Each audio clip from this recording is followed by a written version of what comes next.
Smart conference halls and versatile event spaces are perfect for hosting shows, wedding receptions, birthdays, and more. Come and enjoy our cinema hall and unisex saloon, all designed to meet your entertainment and grooming needs. Bring your family and let your kids splash around in our beautiful kids water park. We are located on Aroa Pakwachi Highway in the heart of Aroa City. Don't wait. Visit us on www.hotelconfidential.com or call us on 0761 688 181. It's a FlexiPay cashback explosion. Shop and pay with your FlexiPay. Cashback instant. It's a FlexiPay cashback explosion. It's a FlexiPay cashback explosion. Simply shop and pay with your FlexiPay at activating outlets and enjoy instant cashbacks. Terms and conditions apply. Stanbic Bank is regulated by the Bank of Uganda, and customer deposits are protected by the Deposit Protection Fund up to 10 million Uganda shillings. In a nation hungry for truth, a world where every story matters, there exists a beacon of trust and reliability.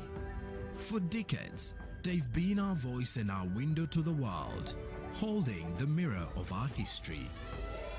With 4 TV stations and 11 radio channels spanning 27 languages, they stand as guardians of information, defenders of truth. With Mascari Heritage Advantage, they uphold every citizen's right to reliable and free information. Their archived stories shaped our past and illuminate our present. Yet now, as new challenges arise and the world evolves, their mission faces its greatest test yet. Be part of our journey and let's navigate the unknown, uncover the untold, and safeguard our future together. Tune into your public broadcaster, for it is the intersection of trust and truth. Because to UBC, your story, and every voice matters. UBC, inspiring Uganda.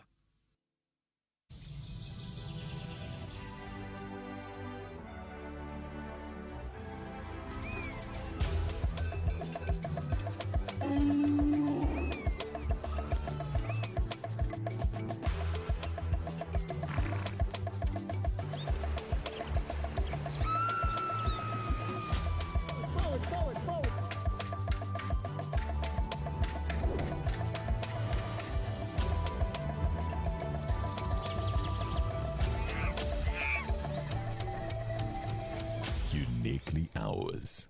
Explore Uganda.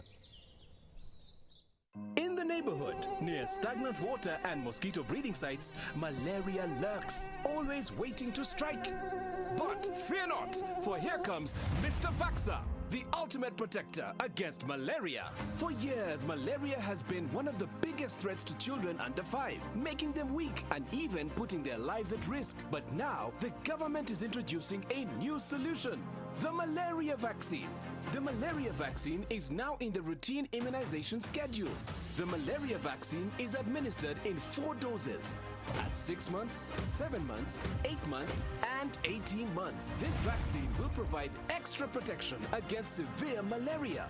And don't forget, routine immunization protects children from many deadly diseases. Every vaccine matters. Visit the nearest health facility for routine immunization services today. Mr. Vaxa, the malaria vaccine is free, safe, and ready to protect our children. Will you join the fight and complete all 4 doses? For more information, call the Ministry of Health on 0800 100 066. This message is brought to you by the Ministry of Health. Hello, Kampala, Uganda. In response to the national call of strengthening the traffic security, Good Products Group HGO brand has officially launched the Rider Selection Campaign. Registration is now open. Visit www.riders.hgo.com. Complete your registration now for a chance to win exciting prizes including motorcycles, exclusive HGO gift boxes, and official rider vests, all while promoting safe riding awareness. This is how to participate. Pay the registration fee, invite 3 friends friends to form a team of 4 and your registration fee will instantly be refunded. Begin your journey of honor today. Don't miss this opportunity. Join the challenge, promote road safety, and become a pioneer rider. For details, visit the official Good Products website at www.hgo.com or call toll free 0800-335-555 or visit our offices at Kingdom Kampala 3rd floor to register now and win prizes worth millions.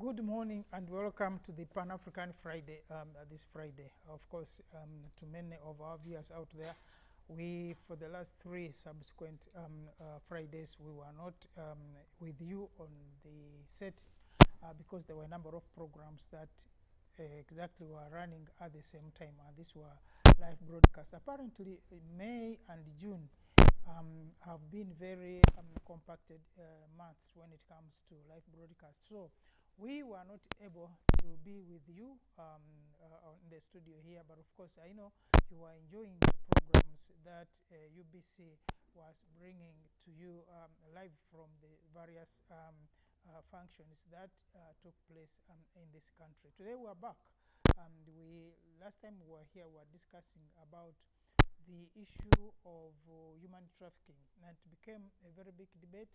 And up to now, there are lots of things that we have not, of course, exhausted, but shall continue exploring ways on how to make our lives safe, because we saw that this vice does not discriminate. Any person, any family can fall victim to human trafficking. Doesn't matter which part of the world you come from, you are a potential victim.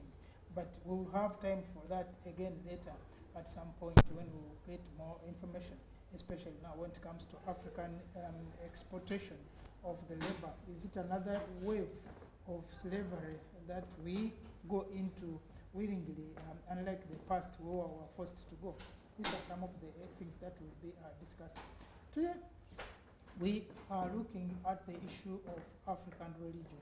What happens to the African religion, and did Africa have a religion to begin with, or was it necessary to go for the new religion? So these are some of the issues that we will be looking at this morning. And in the studio with the usual panelists, which you are welcome. Thank you, and good morning to viewers. Rugarama is also with us in the studio. So these are the gentlemen who will be looking at this subject. But of course, to start this off, we'll be looking at what we need to conceptualize and define some of these issues. When we talk of religion, what do we mean? When we talk of the African religion, is there something like an African religion? Was there a convention or a universal for purposes of Africa, a religion that Africans believed in, or there were many other small religions that Africans believed in? Now, before we do that, I think we shall briefly recap the things that we have been looking at. And I think I'll begin with Ndugu Rugarama. You're welcome to the program. Of course, even before that, we had also lost you for quite some time, but I was told you were also running in the streets of Caracas. So, welcome back from Caracas. Thank you so much, Comrade James Mtuta, our moderator, and salutations to Senior Comrade retired Major Wich Pora. The chief. Yes, the chief.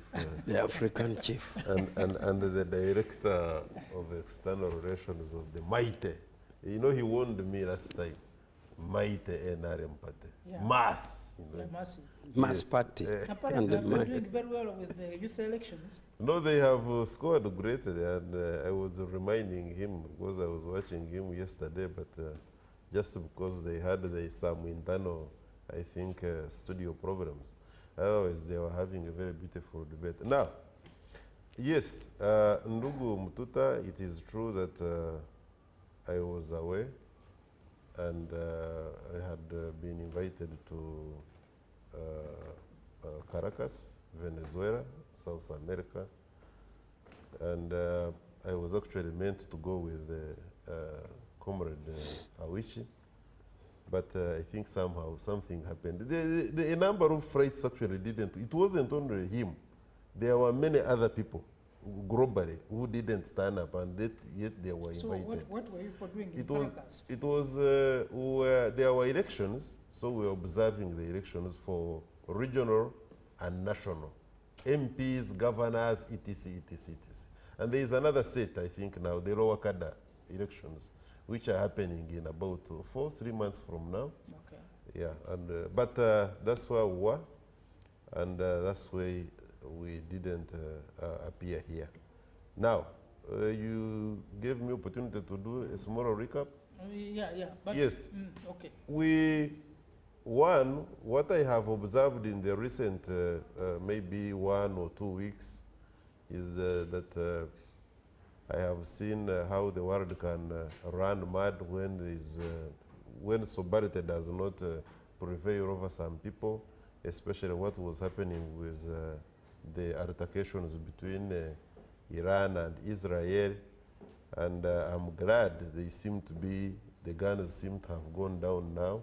And I hope that they completely go down. Okay. Then we have had elections in the country, especially all over the political parties. I have seen the madness of how people can get drunk on politics. But I'm also glad that there is a bit of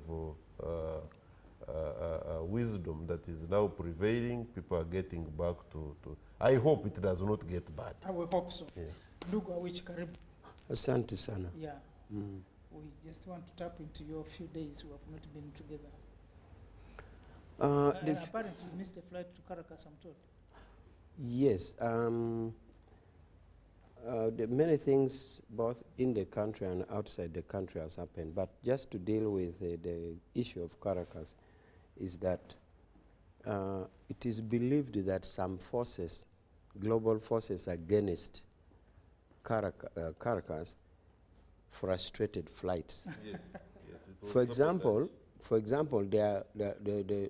some countries use their domestic law to influence international actions. For example, you are the one even who put it here one time when we were discussing. Yeah. For example, when a law is in America saying that when you do with us business, then don't do with specific countries, let's say Cuba or Venezuela. It means, therefore, that if you're a Turkish airline and you bought a Boeing from America, they are now free at will to say we don't want that Boeing to. So in this case, the one you bought with your yes, money. yes, don't want you to fly there. And in this case, so many flights were frustrated. I think even the president of the republic mentioned it. Yeah, so many people around the world were victims in that. But I just want to add that the purpose of the invite in Venezuela was to say, look, some forces around the world accuse us of not being democratic, and yet we think we are democratic. So the purpose of the invitation was to say, all colleagues around the world, come and see our transparency, come and see how we do it. And therefore, those who were willing went. Now, when the other forces saw that people were going, they even went ahead to frustrate it. So this was the purpose of the invitation of the exercise. Said that we are being accused of being dictatorship, and yet in our opinion, we are democratic. Please come and see how we do it. And I'm sure you went even to the ballot, absolutely, to the booth, physically to see the line, yes, to see the whole process. And so some of us got opportunity to go to national TVs, and we expressed our views. So that was it. Now, about other currencies without here, I mean, when we're not here, I like to say that many of my activities were Pan-African oriented, because within this time, I had a chance to meet the CCM of Tanzania. And in the meeting of CCM, we had so many other progressive parties from Africa where I met them, from Angola, from Mozambique, from South Africa, ANC and others. So I also benefited in this time to do Pan-African activities because we practically met them. And NRM will soon have its national conference. I also intend to invite all our comrades and progressive forces in Africa and around the world to come and attend.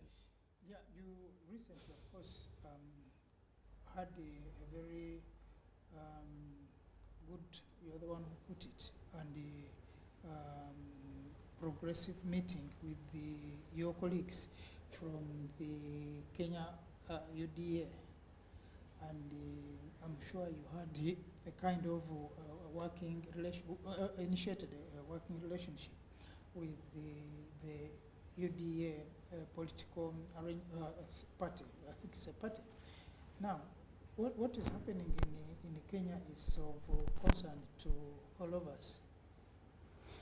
Yes, since I assumed the office of Director External, we came up from one of the core principles of NRM of Pan-Africanism. But we also believe that the people are the ones who matter. So we believe that for us to relate, the party holds the people. The party has a connection with the people up to the grassroots. Therefore, for us to unite with Kenya or Tanzania, we need people-to-people relationship. Sure. And that's why we did it. And I must say that during my tenure, I've managed to have all the ring political parties working with us, except Congo. I've not managed to penetrate Congo. But with South Sudan, SPLA, we are good. They have visited us. With Kenya, we have. With the CCM in Tanzania, we have. With the RPF in Rwanda, we are good.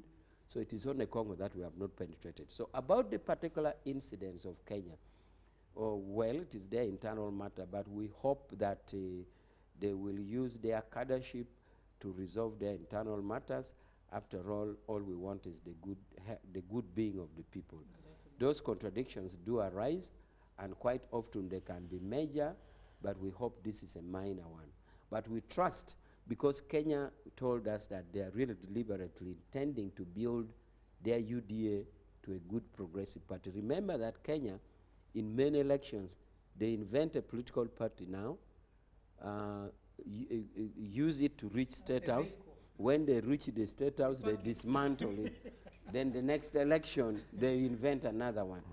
But this time they are serious, and we are collaborating so much so that they have an institutional political party which can be long-lasting.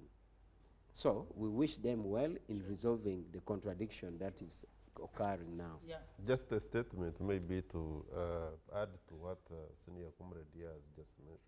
I think Kenya has not managed to be consistent in terms of building and maintaining political parties. And indeed, like he has put it, you know, they build a vehicle for a certain purpose, and when it is achieved, they dismantle it. I don't think that is a very good political culture. They need to, and maybe final on that. There is an element that now that we are in the East African community, what happens to a neighbor directly also affects you.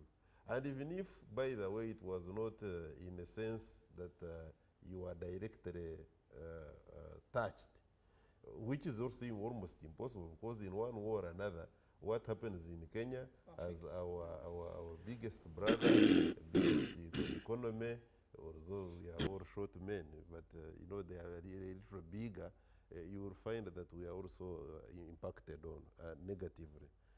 I hope that going forward, if there is a hand that we can lend to them in order to stabilize, although recently they were accusing Uganda of intermediating in their political, that happens especially where you have got political contestations. But I hope that we all politically stabilize, although at different levels, like we are having situations in DRC, And that way, we shall be promoting the spirit of the East African community. Excuse me. Before we take leave of this, you had asked me to summarize what has happened, but I realize I've only commented for external relations. I want to put in something little about internal since we last met here, because it's important. What I want to put is that in NRM, a lot of things have been exposed. For example, we have been telling people that we have the mass support, we have the support, and people didn't believe it. Since we last met, we have had election as grassroots for a flag bearer for either chairman of the party under the structure or a flag bearer for LC1. People have fought for it. We know of 3 reported deaths because of it. And I'm saying this because when you promote a solution, you create a problem.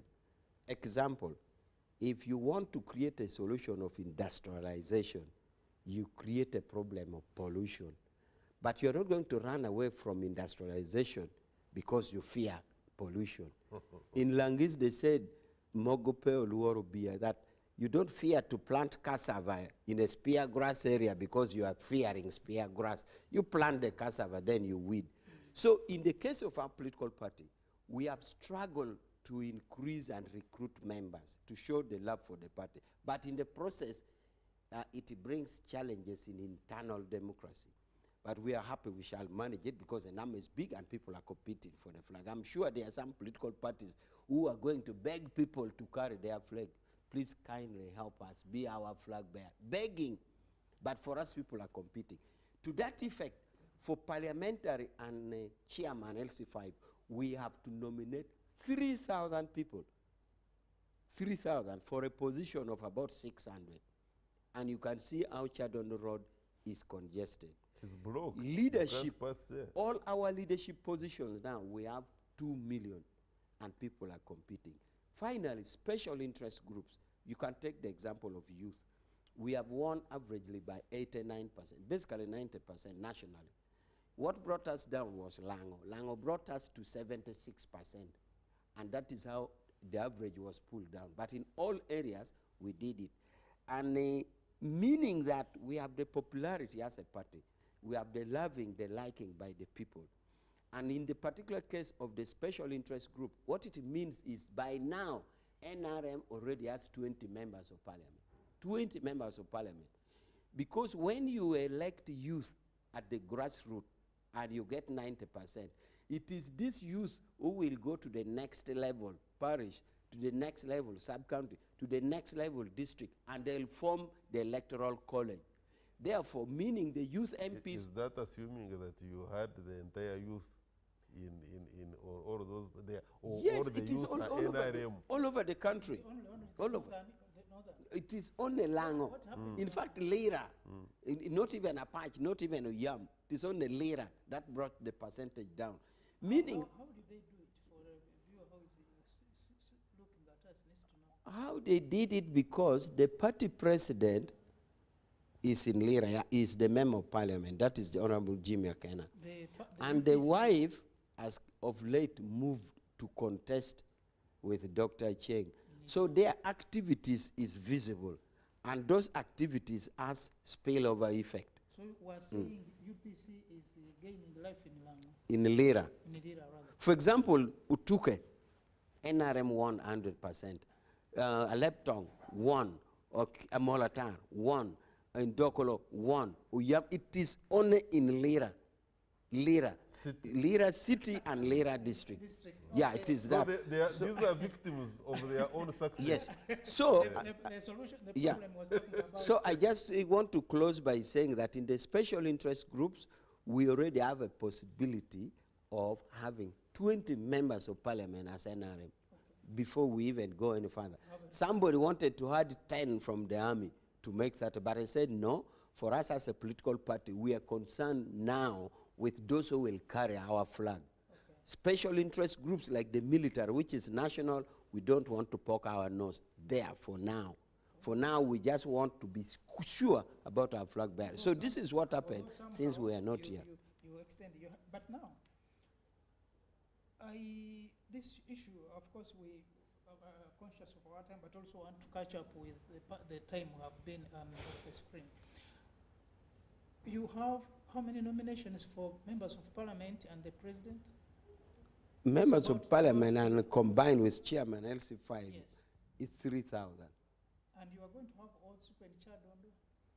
We have almost finished. The closing date is 30th, but we have done with a bigger part of it. In the I future, think the biggest percentage has been in done. the future, why can't we decentralize so that we don't have the commotion in Kampala? I have seen people running all over the town with the weasels and the Oh, No, I wanted to ask, if you will permit me, Comrade Mtuta here, to ask my brother here, are you comfortable with the 20 million for the presidential nominations is it in your party? Is that a figure that you think, supposing you opened it or you put it at something like 3 or 4 million shillings Me, I thought to we should- enable people I to... thought they should put that 50 million. Why are you thinking of No, that's a five? different thing, because you see, are you now tagging ability to become a president with a financial... Exactly. okay, there are two Really? questions here. First, your question on why we centralize it. Yeah, sure. The idea of centralization is to make sure we are not only watertight, but if possible, airtight, not to make mistakes. Because if you decentralize it, there's a fear of communication being put differently. If you say region in Ankole, in Kigezi, in Lango, in Acholi, you will start by bringing the people in a workshop. For example, the officials who are going to do it. You put them in a workshop, you teach them how to do it, you disperse them. You can be sure it will be done differently.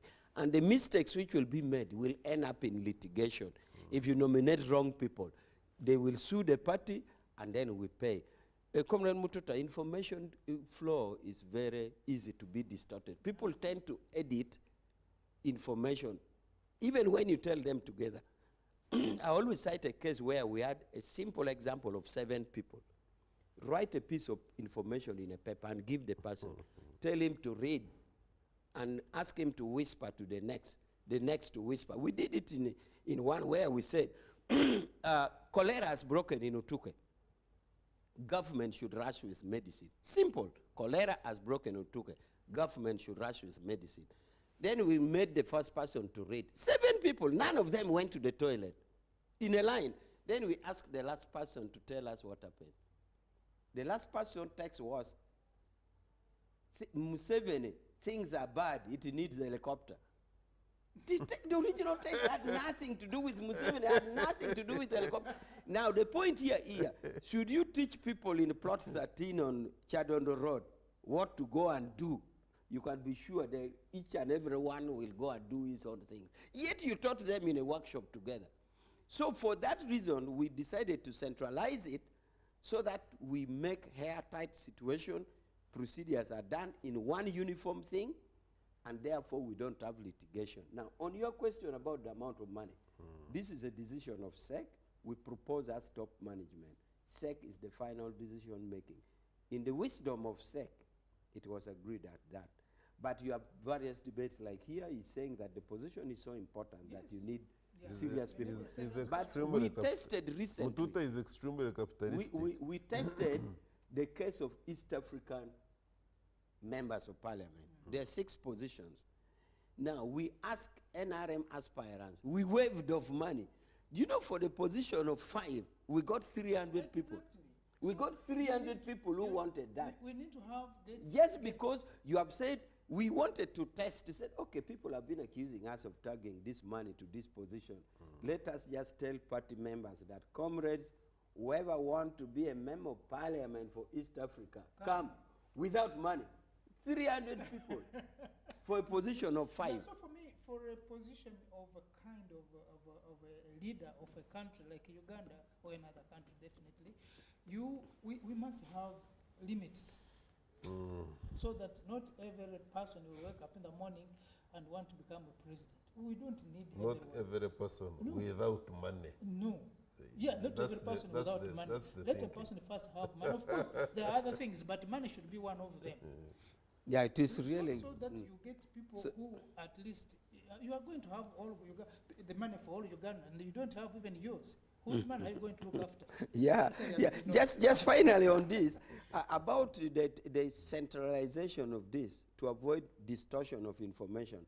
I want to ask you, all of you, and even viewers, that to avoid distortion of information, if you have a brother in Bugolobi, and your mother came from the village, you are taking her to Mulago, don't go to your brother in Bugolobi and tell the house girl that, tell Lady Mututa when he comes that mommy is sick, we have taken her to Mulago. You're telling a maid, or even a son of your brother, you ask for a notebook, let me write something. Because if you leave a message that tell them mommy is sick, I've taken to Mulago, they will say mommy is dead.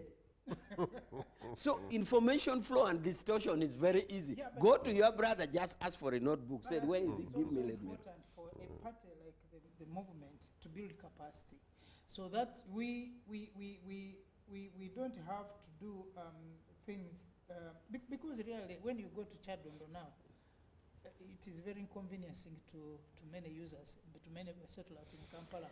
So we can have this. In any case, when we go for national elections, we are doing these things. I think they have developed their capacity. I think the point maybe Comrade which has made is that if you can brave the inconvenience for 1 week, for him but you avoid the after effects, the negative ripple effects of litigation and all that goes with election petitions and what have you. I think in their wisdom and in any person's wisdom really who wish well the party, it is better that yeah, but I've also liked them, especially when it comes to conflict management for parties that have been involved, especially the chairpersons of the districts who have been there have been complaints, but they have moved so fast to sort out some of those complaints before even they go to court. Let's wait for them, because you see, last time there has been a trend, and he will bear me witness here, there has been a trend that those who have felt dissatisfied and cheated in NRM primaries have always gone and made like Electoral Commission Uganda an apparent court. They go there, they win elections, and that is how we have come up with a growing number of independents in Parliament. So let's hope this time around. We'll have more less. So, viewer, we had to do this recap because there were a number of things that were happening around us, both internally here in Uganda, but also in our neighborhoods and also in the region and across the region, which are also very cardinal, because we don't exist alone. We exist in connectivity with the rest of the world, and that's why we had to go through all this. Now we're looking at this issue of African religion, and the discussion is, why is African religion diminishing, and why is it that the African beliefs are diminishing today? Is it a problem of the Africans? Is it a problem, like Ndugu which put it, of the external influence that is influencing us in our religion? Now, when we talk of African religion, when we define religion, we are looking at religion as a belief and worship of a super power, a super being. Sometimes it has even been superhumans can also be worshipped. But we are looking at religion as believing in a superior power. And the superior power we are relating with here, we are talking about, is the power, the God that we all believe in. It may be different names, but we're talking about the omnipotent, the everlasting, the most powerful, the ever powerful God. So that's the being we're talking about when we talk of religion, is the belief, but that belief. Now, in so doing, we sometimes have ways of how we relate with God. And this is in practice where the differences come. When you look at the African religion, and Africa doesn't have a universal religion as a continent, the black people, but we have segmented beliefs based on ethnicity and sometimes based on the region where we're coming from. Maybe the black people in South Africa believe differently in their God, and when it comes to the African religion, but also within a domain, a population like South Africa, or talk of Uganda, or talk of Kenya, that the different ethnic groupings may have interconnections with other bigger groups, but they do separately and they practice differently. So, gentlemen, when we look at the African religion, let's look at what are we talking about here, because when we talk of religion, people are used to religions. You know of Islam, we know of Christianity, and also, but again, there are these three major religions. You know, we're talking about, I think, for the benefit of the viewer, that we have now. We're talking about three: the religions, including Islam, including Christianity, and including the African traditional religion. Of course, in Africa, there are also the Hindu, for the Indians who have come in, and a few other religions, but these are the dominant ones we are talking about. So when we look at the African religion, can we expound more on what can be understood when we talk of the African religion, Ndugu Awich? Well, as you said, we should start with what is religion. But I like to put a disclaimer that me, as a witch now, and family, I'm a Christian. I know Comrade Garama may not be so happy with it, but I want to put that disclaimer that I am a Christian. Now, I've tried to put it that for us to understand religion, religion is a system of beliefs and practices that relate humanity, human beings, to spirituality, meaning that you are relating with human beings with the unseen. And this unseen always is involving a connection with what is considered as holy, that is clean, scared, and it is divine. That is it. Now, that is religion. Meaning that if you put that yardstick, therefore, you should be able to define religion, whether it is African, whether it is European, whether it is what, whether it is what. That is what is religion.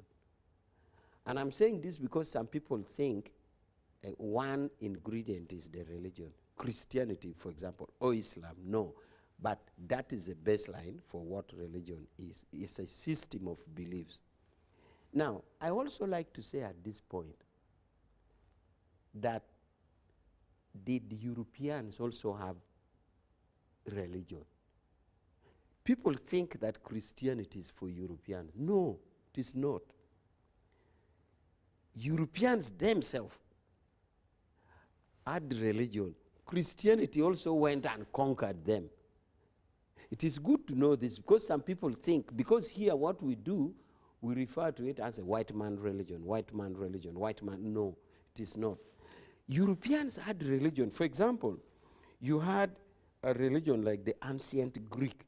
Greek had their own religion, apart from Christianity. You had a religion like the Roman religion. Now we have the Roman Catholic. The Roman Catholic that we have now is not the original Roman religion. The original Roman religion was different. And then you had the Anglo-Saxon. Anglo-Saxon here meant the religion in the water in England. Remember what is an island? They also had similar religion with religion around the Germanic, because people who are in the water migrated from the mainland. They migrated from the mainland, went to England, which is an island, and crystallized their civilization there. So they had their religion. So everybody had their religion. So what we now see as white man's religion is actually not white man. I don't know whether we could call it a yellow man. Or pink man. Because why I'm saying that, the Arabs and Jews are in the Middle East. Europeans will not want to call Arab a white man. Indeed, Europeans don't call Jews a white man. And that is why there's alleged persecution in the Second World War in Germany against the Jews. And yet Christianity, Jesus himself was a Jew. So if you are calling Christianity, which is from Arab world, from Palestine, is that a white man's religion or a yellow man's religion? But now we say it is a white man's religion because it migrated from Palestine. And I think the first pope was Paul. The fourth pope was Paul, yes. Now, from the first pope, which had Christianity, it gave birth to the Anglican, which is recent, then the German part of Christianity. And then the good enough, the Roman remained with the French to be the Catholic, and Spain and Portugal. So therefore, you are having a religion of somebody who is yellow because they want, no white will accept that Arabs and Jews are white people anyway, but the religion went there, and now we call it a white man's religion. Yeah. So, how about the Africans? Africans had its own religion. And because Africans was not crystallized, but even in Europe, there was no one religion. Yes. There was a Greek, there was a Roman, there was the Sanction, there was this one. So this one we had. Now, before I even go to the African religion, I want to say, if we're talking of destruction of institutions, religion is just one of them. Comrade Mututa, there were many African institutions which were working completely. I give you one example. Now, the current elitist mentality is that we have what you call counseling, okay? Counseling means you take somebody in a room or people in a room and you counsel them, meaning kind of psychotherapy, counseling, right? Did you know that Africans had counseling? For example, I know in Langi for a fact, a counseling for a boy who was not sexually working. The Africans, the Langi could counsel that boy and would be sexually working and get married. In Langi, it is called taking him back to the house. The gist of the matter here is that many young men who are not sexually working is not clinical. It's not clinical in nature. It is psychological. Maybe a young boy was exposed to some bad sexual occurrence at all young age. So it closed his mind. It's clinically okay, but it closed his mind. Now in Langi, they'll take such a boy, and the counseling, the African counseling was that you put him in the middle, and then you put the elders around. Now the elders, there would always be a lead vocalist who would lead something, and then the rest will answer in chorus. Now the lead vocalist gives innuendos and words that are meant to psychologically tickle. I can assure you for 30, 40 minutes, they ask normally sisters-in-laws to go in a room to try this boy. It is therapy, so you have the immunity. Even brothers can sacrifice their wives. But normally these women are wise. Immediately they go in the room and they find Okello is working. They come and report. It doesn't need to necessarily go to penetration. They know how to do it without necessary penetration. Now, meaning that this is a counseling session where Okello, who was 25 years sexually not working, is now brought back to life. He will marry and produce children. Same thing with religion. So these are institutions that now, the African religion, because we are still segmented, you had religions, and can be seen in names. Rohanga, Obanga, all these communities had a name of something that relates them to spirituality. You can do research and find out every community had a name relating to a spirituality. Good enough, what you are now calling a white man religion, which I think is a yellow man religion, picked some of those names.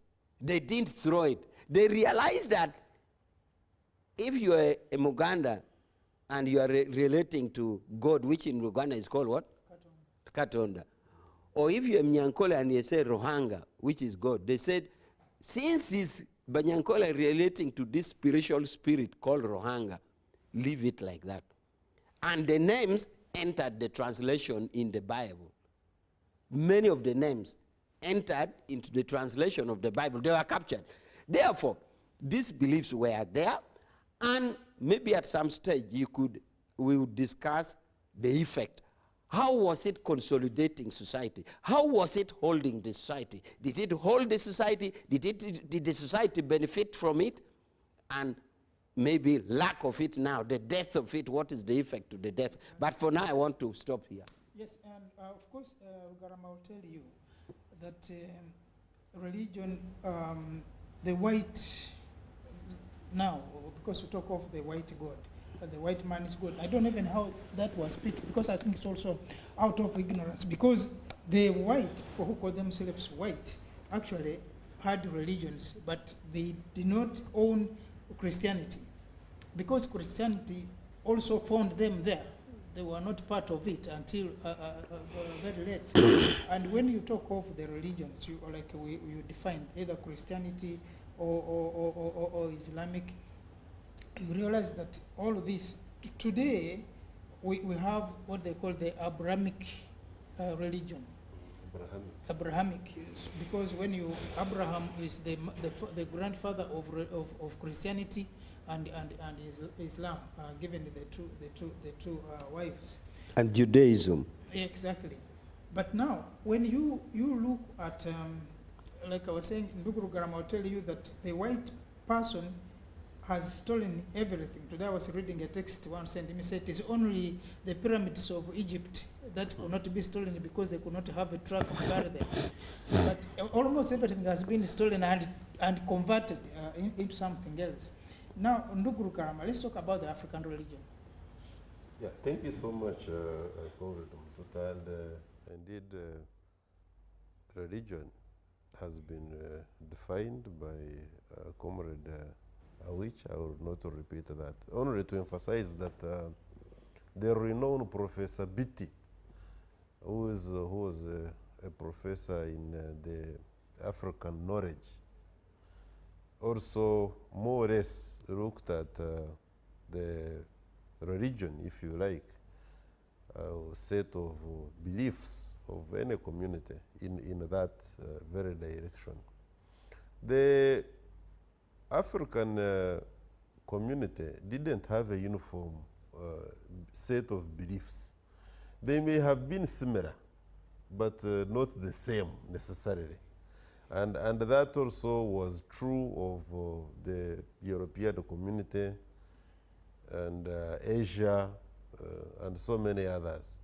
The truth of the matter is that Christianity, for instance, is not European. What happened is that when you look at the origin of Christianity, if we take it as another set of beliefs or religion, for that matter, because in here, we are not discussing, we are not experts in eschatological studies, that we have been schooled in theology, eschatology, divinity, and but we are simply observing what we have read, we've picked from literature, authorities that have written, who have taken time, they have studied, and they have written, and we have picked that information, we have read it. When you look at Christianity, why we say it is a white man's religion is mainly because it was picked by the Europeans from the Africans, rebranded, and then brought back. Now, the format Christianity was brought back and practiced was not ours. And that is why it qualifies as the white man's religion. But essentially, the Christianity was African. Now, when you want to get to know that properly and to see how the African societies, African religions, if you like, set of beliefs were destroyed at the altar of the rebranded and brought back Christianity, you have to look at authorities like those of you who did literature, you go back with me and look at Mongobeti's book. Mongobeti wrote so many books, but one of them, Poor Christophe Bomba. In Poor Christophe Bomba, Mongobeti, the author, the setting being Cameroon, he brings Father Drummond. Now, Father Drummond moves into, it is reported that a certain gentleman was cutting a tree in one of the rural parts of Cameroon, and a tree fell on him, and he was being choked. Now, Father Drummond rushes to that man, and instead of allowing those who were trying to cut the tree, say that the man is released from that, he said, no, first wait. Gentlemen, how many wives do you have? 3. Renounce now, and you remain with one. You see how our culture is now being killed? You see? You say, how were you worshipping, relating with your God in this format? Of course, traditionally, culturally, yes. That's how the old man was doing it. He said, no. Accept now that you worship only one God, and in the process, in other words, so many things in that small kind of clip. The message is brought that the white man's Christianity was chasing away the man's women, and in fact, the man, even if he was dying, being choked by that tree branch, he was asking, so what happened? What do I do to these other women of mine and their children? The father didn't have any explanation. So in other words, you can see that the rebranded religion, stolen from the black man, taken to Europe and brought back in a different version to kill our set of beliefs is the reason as to why Africa, unlike other places, we do not have our own traditional relationship with our God. We can only look at God in the lenses of a white man. That's where our problem is. That Japanese relate with their God. Their life expectancy is that high. The Koreans, the Chinese, it is only Africa who must see God in the lenses of a Frenchman, Italian, German, Englishman, and that is the tragedy of Africa. Yeah, thank you so much, gentlemen. We run out of time, and we shall continue with this discussion next Friday, because it's very cardinal, it's very crucial to look at religion, because religion forms the basis of who we are. We are defined by who we are, what we believe, the values that we possess. And all these are incorporated in the being of humanity. We also look at how religion has been weaponized against the Africans, much as it was done by the Africans. So until next week on Friday is when we shall be back with this discussion, and we please ask that you be there. We shall also be giving you the channel on which you can also communicate, and you can pick some of those contributions which you have integrated in our program. Thank you so much being with us. Until next week is when we shall meet, and have the best of the weekend. Be blessed. Thank you.